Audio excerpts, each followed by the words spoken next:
তোমরা কি জানো, হাজার হাজার বছর আগে ক্যালকুলেটর ছিল না। তখন মানুষ গণনা করত একটা অসাধারণ যন্ত্র দিয়ে, যার নাম অ্যাবাকাস। আজকে আমরা শিখব অ্যাবাকাসের গুরুত্বপূর্ণ 4টা অংশ সম্পর্কে খুব সহজভাবে। Number 1, frame. প্রথমেই আসি ফ্রেমে। ফ্রেম হলো অ্যাবাকাসের বাইরের কাঠামো বা বর্ডার। এটা পুরো যন্ত্রটাকে ধরে রাখে। সহজ ভাষায় বললে ফ্রেম হলো অ্যাবাকাসের বডি বা কঙ্কাল। যদি ফ্রেম না থাকে তাহলে পুরো কাঠামো ভেঙে পড়বে। এবার আসি বিমে। বিম হলো মাঝখানে থাকা লম্বা দণ্ড বা বার, যা অ্যাবাকাসকে দুইভাবে ভাগ করে। বিম আসলে একটা বিভাজক লাইন। বিমকে অ্যান্সার বারও বলা হয়ে থাকে। এবার সবচেয়ে গুরুত্বপূর্ণ অংশ বিটস।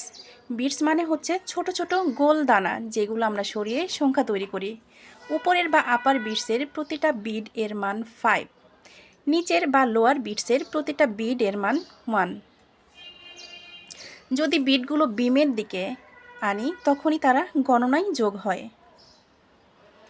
সবশেষে আসি কলাম এ। কলাম হলো উলম্ব দণ্ড, যেখানে বিটস থাকে। প্রতিটা কলাম একটা আলাদা আলাদা স্থানীয় মান বোঝায়, যেমন ones column, tens column, hundreds column, thousands column. এটা ছিল আমাদের অ্যাবাকাসের 4টি গুরুত্বপূর্ণ অংশ। পরবর্তী ভিডিওতে আমরা শিখব how to use abacus. Thank you.